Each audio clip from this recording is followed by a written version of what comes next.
I hope everybody's good. Hello. All righty. Thank you. Councilor Allen. Thank you. This one was for the local law. We still have to table it, correct? No, it's ready. It's ready? Okay. All right, so we're all set. All righty. And I have item 9, and I'm going to call that one ready. Councilor Thompson. Thank you, Madam President. I have items 10 and 11. We had questions on these Wednesday. If there are any other questions, otherwise these items are ready. Thank you. Councilor Rudd.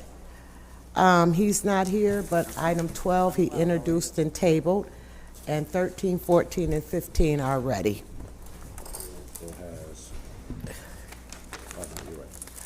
Councilor Green. Thank you, Madam President. So I just got a revised piece of this from the law department. So do you want Joe to just walk us through what changed on that item? 16 and 17. Joe Barry, First Assistant Corporation Counsel. Good afternoon. So the law department has been reviewing this procedurally with the city clerk's office in order to make sure that the council has the appropriate piece of legislation when they feel comfortable voting. And my understanding is the council is not comfortable voting on number 17, which would have reduced the threshold of units from 10 to 4. So if that's the case, number 16 has to be revised to reflect the fact that the threshold will remain at 10 as it currently is, but this option would end the city's role in commercial waste pickup. Okay, so I guess my question to the other counselors is the clerk didn't have time necessarily to proofread and look at number 16 fully, so the question would be, would we like to hold that and wait for another meeting, or do we want to move forward today, would be the question. I need clarification on the last statement you made. The very last statement you made, you said this. Yeah, so the legislation that would be substituted would end the city's current role in commercial waste pickup, which is to do an RFP and provide that contractor to the commercial waste units as an option instead of them having to obtain private haulers on their own. But it would keep the threshold at 10 as it currently is. So it's... I guess my question would be of the administration or of DPW if they'd rather, does it make sense to work on something more comprehensive, or should we start here and then, I guess my thought is if the law does change again as we are tabling to continue discussions, if the law should happen to change, does it make it more complicated to pass it now with 10, if there is a potential that it could be reduced to 5 sometime in the coming year? Corey Driscoll, Dunham, Chief Operating Officer. So I think we see these as two separate issues. We're willing to hold on the 5 to 10 unit conversation and have that take place in the broader context of our path forward with sanitation.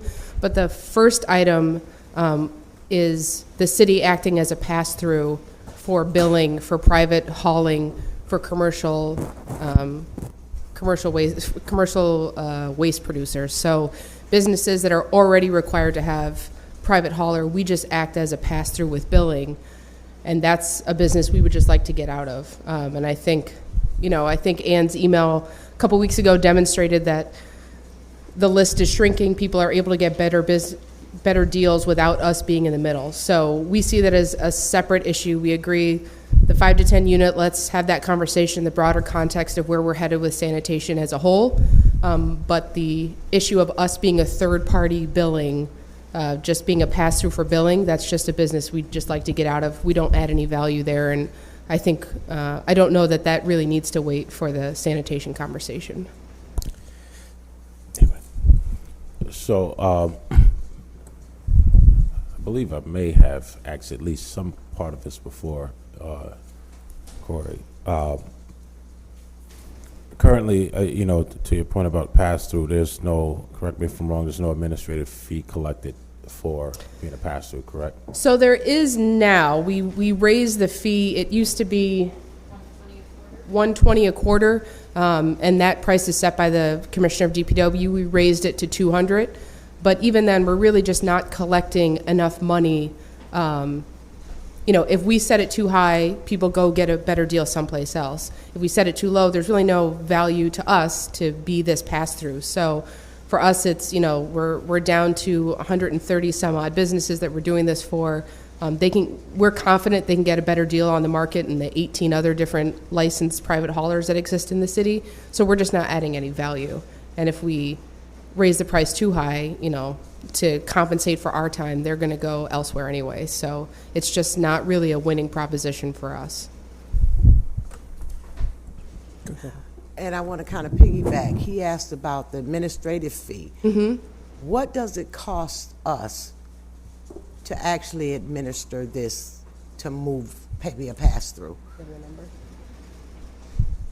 Ann Fordock. I don't have a tangible number on me right now, but we did do the analysis. When it was at 120, we were not covering those costs, those administrative costs of employing a person to mail these bills quarterly, to repeatedly mail them until we got payment, to manage the contract, to bid it out to the haulers, to pay the haulers. You don't have a hard number on I don't top of the on me 120. right now, but we did do that analysis, and essentially we weren't covering our costs with that 120, so that's why we made that increase, because we did an analysis of it. So, and you said that it's gone to 200 now. Is that 200 a quarter, 200 for, okay. Yes. So they're paying us, in addition to their hauler, an additional, They just pay us. Well, they're paying, some of the money is going to us above and beyond what it's costing them for the hauler. So but we're. what does it, what's the difference? What goes to the hauler and what stays with us? Every one of them is different based on how many carts they requested, but there's a per cart price per week for trash, a per cart price per week for recycling. Yes. So I would have to get back to you on that. Okay, that's one. The second one is, if here would be my concern about doing this until we have a program as to maybe where we're going, is because if we reduce it to 5 or to 4, there may be more of a demand to use a contract like we have versus what it's at now, because you said their numbers have been shrinking. So they almost are in tandem to me. So that's. So I completely understand what you're saying. We just feel that this part of it, just solely speaking of 16, we're kind of an unnecessary waste broker, that they could get a better price on their own for the exact same service. They wouldn't have to pay those administrative fees to us to manage it and bill it for them. So I'm confident they could actually, from speaking to several haulers, get a better price doing it without us. Yeah. But they could do that now, and they're choosing for whatever reason to go through the city because it's easier for them and they'd rather pay the administrative cost, right? There's some benefit that you're providing, even if you can't quantify it in terms of savings. I would probably argue it's the same way I get a bill every month, and I don't question, I don't question my cable bill until it gets too high, and then I go, ooh, why did they, raise it? And then I call around and get competitive pricing. So I believe some have done that over the years, and that's why we have seen the attrition. So. Okay, so I think, just for the benefit of this now, we'll hold 16. We can come back to it next week, but I think it's worthy of further discussion. Okay. Thank you. And 17 will be withdrawn. 18. Any further questions on 18? 19? 20? 21? 22? 23? 24? 25? 26. Okay. Thank you, Madam President. Thank you.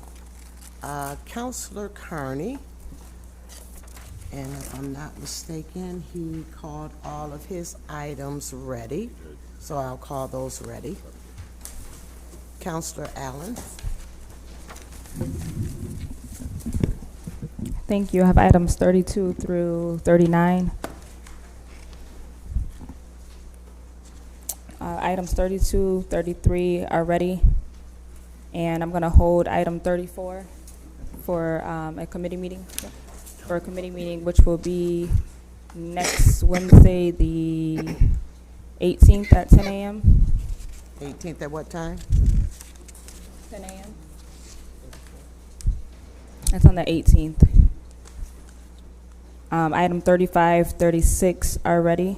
Just when she gets to the end of it. And 37, just to be clear, we're sending this one back to the Planning Commission.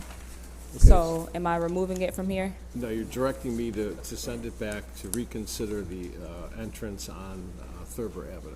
Okay. That's a consensus of the council. That's what's going to happen. Okay. Thank you.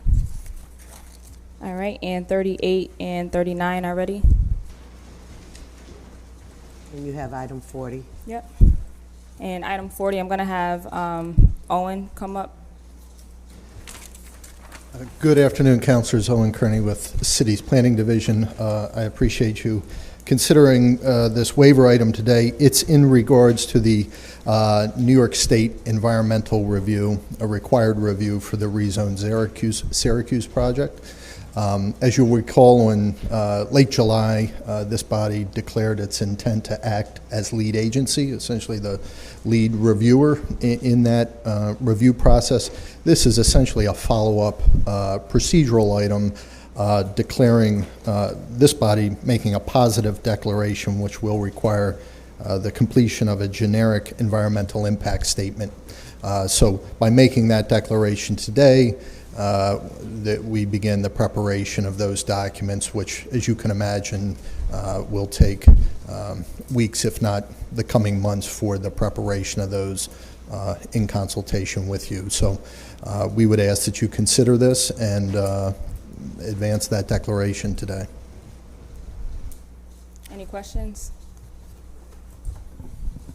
Yes, so what does this mean for the timeline? One, I guess I'd be curious, and it's just out of my curiosity, how long does the environmental impact study take, and kind of what's involved, and when do you imagine rezone? I know you've been working on this for such a long time, so Yep. does this give us a closer timeline to when we think the legislation will be before the council? Sure, it does. Your first question regarding the timeline, this required review by New York State, the seeker review that many of you are probably familiar with, is required for this legislation of this significance, and this is essentially the second in a series of steps that the city and the council as lead agency must take. So we're essentially maintaining a timeline by coming to you at these intervals, late July, here again in early September, to continue this review process, which will largely drive the completion of the legislative process. This review must be completed before this body makes a decision on that. And so by staying on this timeline, we intend to ultimately deliver this legislation later this year, working closely with you through this review process. So we're still on schedule? We are.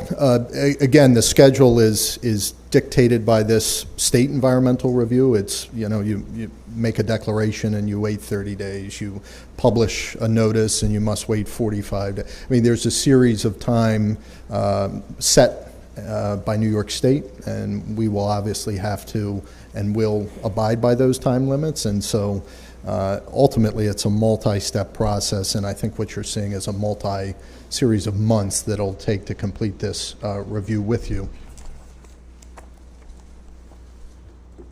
Thank you. All right, so item 40 is ready. All righty, and Counselor Rudd, we went through your items, you called them already, and you introduced and tabled the one, right? Which one? Oh, introducing table 12? Yes. Yeah. All righty, and before we adjourn, I just want to say this because I think everybody sitting on this side of the table, we receive our share of complaints on a daily basis. Well, this morning, I want to shout out the Syracuse Police Department, and I want to shout out Department of Public Works. I received an email, which I don't know, you probably did as well, from a constituent, and she was very pleased with the response and the service that she received from SPD and DPW on another call. So I just want to put some good news out there because we get beat down a lot. So thank you. And I need a motion to adjourn. Second? All in favor? Aye. Thank you.